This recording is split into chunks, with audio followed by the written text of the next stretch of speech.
Let's do an experiment. If I ask you to name an example of great writing in a movie or TV show, what comes to mind? If you're anything like me, your mind probably immediately jumps to great pieces of dialogue. Iconic words that automatically conjure up a clear picture of the entire scene in your head. With great power comes great responsibility. I'll have what she's having.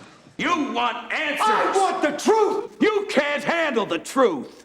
Now, I'm a huge dialogue and character guy, but it does a disservice to only think of great writing as what we hear on screen.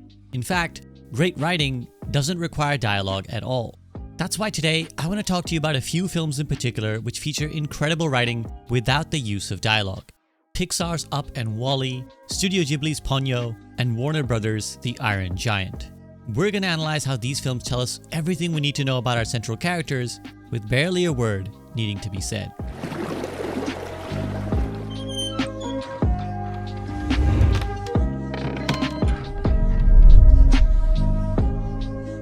Now, of course, the opening of Up is one of the masterpieces of writing without dialogue. But before we get to that, we need to understand several other factors that go into making characters come alive without words. The best place to start is with Wall-E, which features one great way of showing without telling: ambient storytelling. As soon as we begin this film, we're confronted with a familiar image that looks very unfamiliar.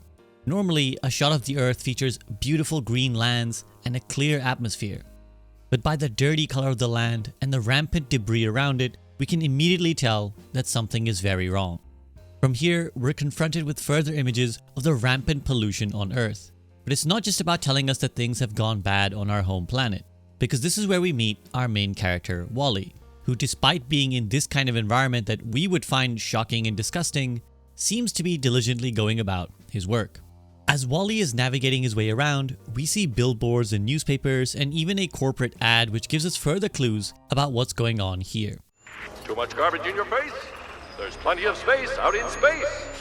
Now, the ad does have words, so maybe that breaks our rule a little, but it's hardly dialogue in the traditional sense. In this little video, we learn that a giant megacorporation has whisked all the humans off Earth with the promise of clearing it up while they're gone, only to have failed somewhere along the way. What I love about all of this is that it doesn't insult the viewer's intelligence. A lot of films are guilty of hand-holding, or really explicitly telling the viewer what's going on. But there's no title card here explaining the history of Earth, no didactic explanations from one character to another about how Earth got overpopulated. Instead, it's rightly assumed that we can put two and two together and fill in any blanks that we might have. So we're allowed to not only get a picture of what happened to Earth, but all of this also tells us something about Wall-E. Because surrounded by this depressing desolation, Wall-E is still happily going about his job, compacting trash and neatly piling it up. It reverses our normal expectations. We assume humans would care about their planet and robots wouldn't.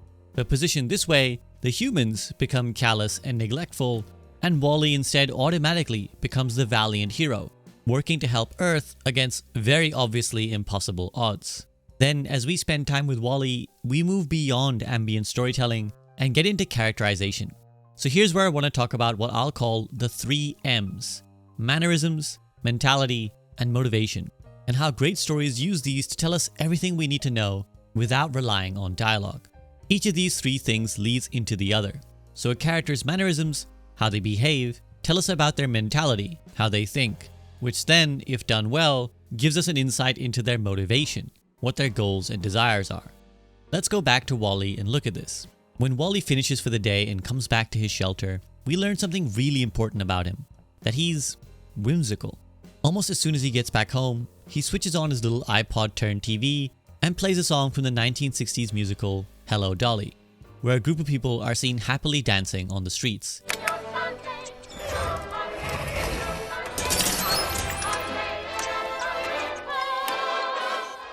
Wall-E begins to hum the melody of the song before we see him sorting through the various knickknacks he was collecting earlier. First, Wall-E uses the trash can lid to imitate the way the dancers tip their hats in the musical, something that will become significant in a moment. Then he pulls out a Rubik's Cube, which he clearly picked up just out of fascination for whatever the hell it is. There's also a spork, which he comically can't categorize into his collection of spoons and forks. But as the scene progresses, we can see that Wall-E has an enormous collection of such mundane objects, things we would find insignificant, but he finds fascinating. It instantly marks him as whimsical, which is the absolute opposite of what we'd expect from a robot.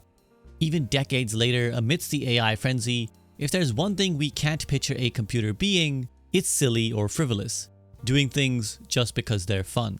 So by showing these really personal and idiosyncratic desires that WALL-E has for things that he finds interesting, we get a great sense of his uniqueness, not just as a robot, but as a character. And the way he's carefully organized all of this furthers that same idea that we saw before, that he's diligent, he's careful. So we get to know a lot about WALL-E without him ever needing to say anything. And here's where I want to bring in those 3 M's I spoke about earlier. First, there's his mannerisms. Whether he's handling the trash he's compacting or the treasures he's collecting, WALL-E is really particular. Notice how he interacts with things with such care and precision, and even gentleness, which he extends to the little cockroach he finds who becomes his friend.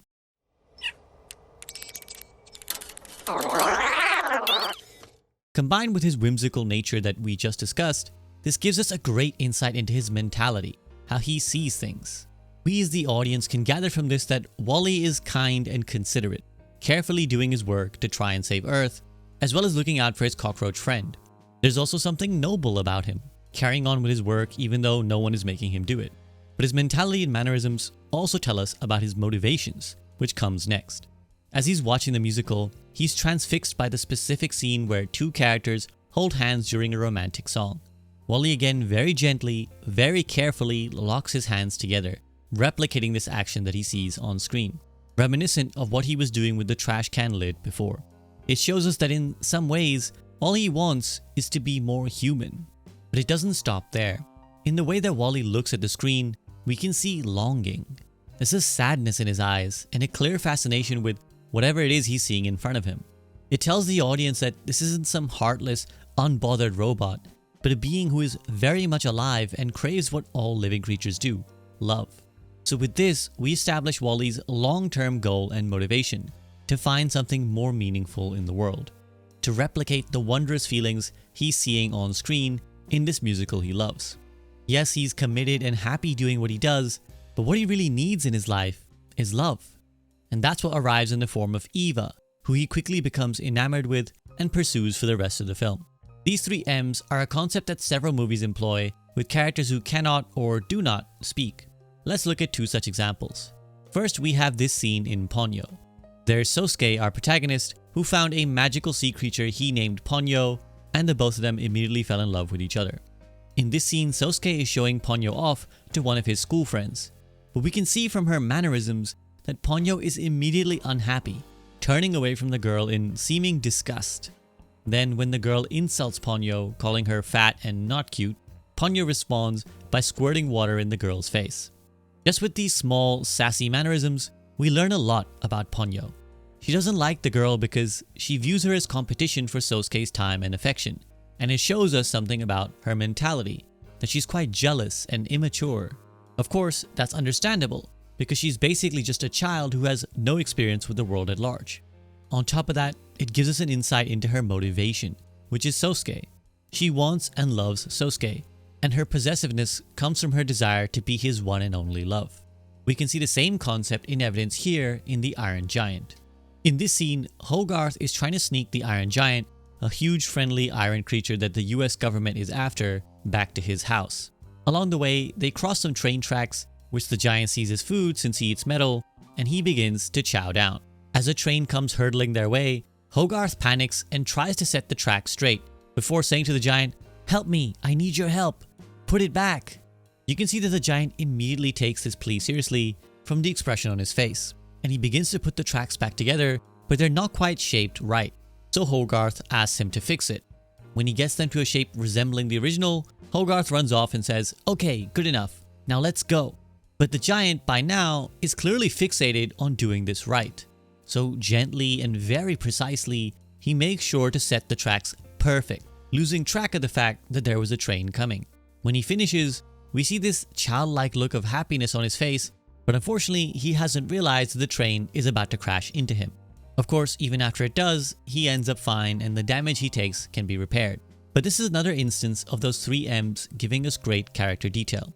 Firstly, there's the giant's mannerisms, which, as I said, are really gentle and careful. On top of that, like Wall-E, he demonstrates a lot of whimsy in that he clearly becomes obsessed with the idea of getting it right. He's not just doing the task mechanically and accepting that when Hogarth says that's good enough, he can think mission accomplished and move on. Once more, we see a robotic character that defies expectation by having an irrational desire or impulse. In this case, getting the train tracks perfect. On top of that, we can see his naivety, which paints the giant as a childlike figure who we as viewers are naturally going to be drawn to. So all these insights into his mentality paint a good picture for us as to what he's like as a character, even though he doesn't speak. And we can also see evidence of his motivation, namely Hogarth. He stops eating the tracks because Hogarth tells him not to. Then he repairs them because Hogarth tells him to do it. He, like Ponyo is with Sosuke, is motivated by the desire to make Hogarth happy, to whom he is something of a friend/pet. But these aren't the only ways that movies can give us character information without dialogue, and I'd promised I'd discuss another one at the start of this video. But before we talk about one of my favorite films of all time, Up, allow me a few seconds to tell you about this channel. As you can see, this video contains no sponsors because I don't want to plug scammy or shady products to you in order to just make a quick buck. But that does mean that this channel is entirely funded by support from viewers like yourself. So if you've enjoyed this or any of my other content, then I'd humbly request your direct financial support. It can be hard making ends meet with just YouTube revenue, especially when your channel is always at the mercy of copyright strikes and performance trends. You may have noticed, for example, that in the section talking about the Iron Giant, there was a lot of freeze frames being used. If you were annoyed by that, then I apologize, because I'm annoyed too. That's one of the annoying things we had to do to dodge a copyright block on the entire video from Warner Brothers. I'd love nothing more than to be able to just properly use, play, and analyze important sections from the media I'm discussing, but with copyright law being what it is, I count my blessings every time I'm even able to put up any content for you at all without having to engage in a lengthy appeals process with copyright holders. That's why I try to run this channel with a model where I try to make heartfelt content that my viewers will enjoy, and hopefully, if they then value this content, they'll support its continued creation. And for my patrons, I can provide access to videos that unfairly get taken down by copyright BS. So if everyone watching this video was to donate just $1, I'd probably be covered to make videos for a whole year. Below this video, you will find the links to my PayPal for a one-time donation and Patreon, where you can sign up with a monthly pledge and receive benefits in turn such as voting on what videos I make, your name in the end credits, and exclusive behind-the-scenes content, and more. But that's it for the plug. Now back to the video and let's talk about Up. Specifically the opening where barely any dialogue is spoken, and yet so much emotion is conveyed. One of the masterful things about Up is the use of symbolism, something I've spoken about at length in this video. But in the opening, the use of repetition alongside these symbols creates so much emotional resonance and impact. We begin the movie with Carl, our main character, watching a newsreel about his adventuring hero, Charles Muntz. Afterwards, he's walking down the street holding a blue balloon with the words "Spirit of Adventure" written on it, which is a reference to the name of the dirigible that Charles Muntz flies. This is when he meets Ellie, whose makeshift hideout also has "Spirit of Adventure" written on the front door. Note that this will eventually become the iconic Up house. As he enters, Carl is jump scared by Ellie and loses his balloon. So after becoming friends, Ellie pushes him to go and get his balloon back. This is the first symbol that will recur throughout the movie, but especially in the opening. Carl, of course, falls while trying to retrieve the balloon, and while he's recovering in his bed, Ellie floats this same balloon into his room in an effort to cheer him up. She shares with him something she's never shown anyone else, her adventure book, with plans to go to South America. After this, we begin the iconic dialogue-less montage when we see their love and relationship progress, and I want to flag up a few things that repeat importantly. Firstly, there's this section. Ellie walks up the hill first, and Carl, out of breath, struggles to get there. After this, they stare at some clouds, and Ellie's imagination is running wild while Carl just happily listens. Without words, we establish the dynamic between Carl and Ellie. Ellie is the bold, adventurous one who leads the pair, while Carl is the calm and steady one, happy to follow along rather than take any initiative of his own. This contrast is again made apparent at their wedding. Then we see them at their job at the zoo where, again, Carl is in charge of the balloons. Immediately afterwards, we return to a scene of them at a picnic, staring at the clouds again. But this time, we see the dynamic evolving. Carl now participates in the talking and points out a cloud of his own that he thinks looks like a baby. This prompts Ellie to imagine the whole sky as babies, and we transition to the next emotional beat of this montage. Briefly, we see the couple preparing for having children of their own, only for Ellie to get some sort of bad news that she cannot conceive. We then see Ellie sat outside in the garden, heartbroken. This is when Carl arrives and hands her the adventure book that she gave him. This is what I mean about the use of symbols. The power of symbols is that they can convey intention and meaning without words. The book represented Ellie's dreams when she showed it to Carl. So by giving it back to her, Carl is reminding her that there is a life of adventure still out there.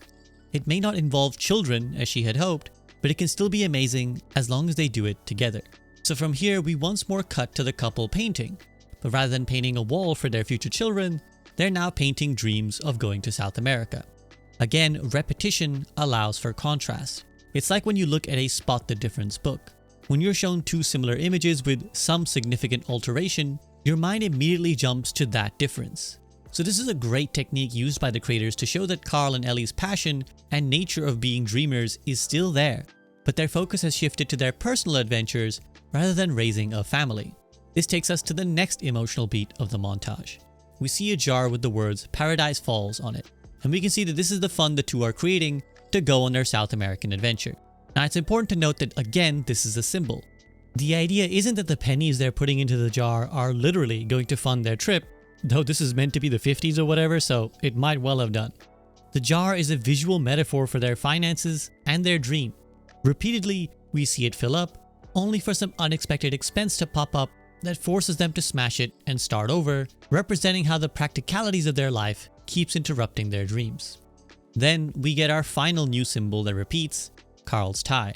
We see that every day Ellie ties his tie and then they set off for work, culminating in the final bow tie that becomes his iconic look. Here we're using repetition to show the passage of time. So many different ties indicate so many different days going by, and before we know it, the young Carl and Ellie are now in their twilight years, still happily inspiring children in their job at the zoo.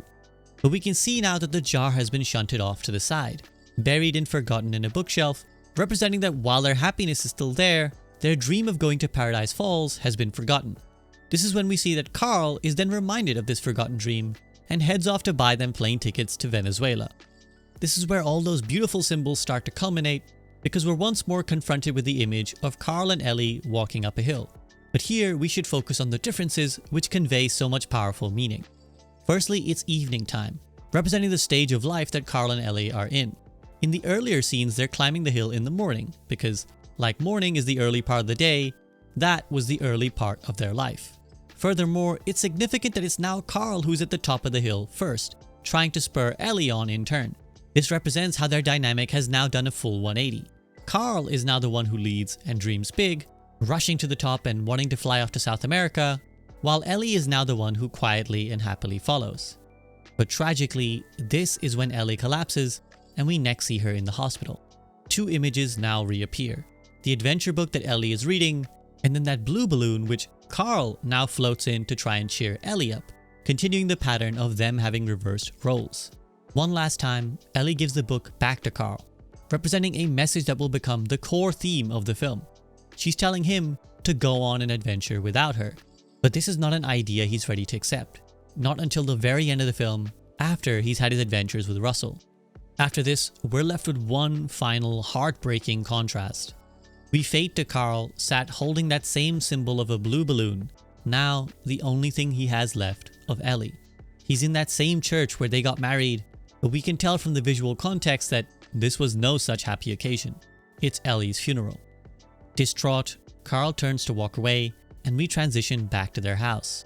A lonely, joyless Carl walking back to the front door, still clinging on to Ellie, while even their bright and vibrant house is now devoid of color without the person who filled it with such life.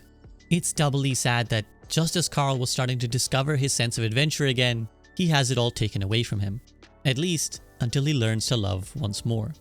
And so ends our montage and our exploration of this concept. You can now hopefully see how the use of symbols, repetition, and contrast combine to imbue so much meaning and emotion in this entire sequence without a single word needing to be said. And if it were ever even needed, this sequence of Up and the other examples we've talked about prove that great writing doesn't need dialogue. Thank you for watching this video. If you've enjoyed it and watched it all the way through, then I hope I've earned a like and a subscribe, as well as your view. Feel free to drop a comment sharing your thoughts or what you'd like to see me cover next, but I'm also just so grateful to have had some precious moments of your time. You are now cordially invited to join my community in our Discord server, where we talk about all the various different media we love, or to come down to my Twitch stream, where I'm usually playing some chill solo player game. I'd also once more ask that you please consider, if you are in the financial position to do so, supporting me directly via a one-time PayPal donation or a monthly pledge via Patreon. You're currently seeing the names of my patrons on screen, and I'd like to give them a huge thank you for supporting me the way they do. Thank you so much for sticking with me all the way here, and please feel free to check out some of the other videos on this channel that you may enjoy. I hope I'll see you again very soon, but until then, have a great rest of your day.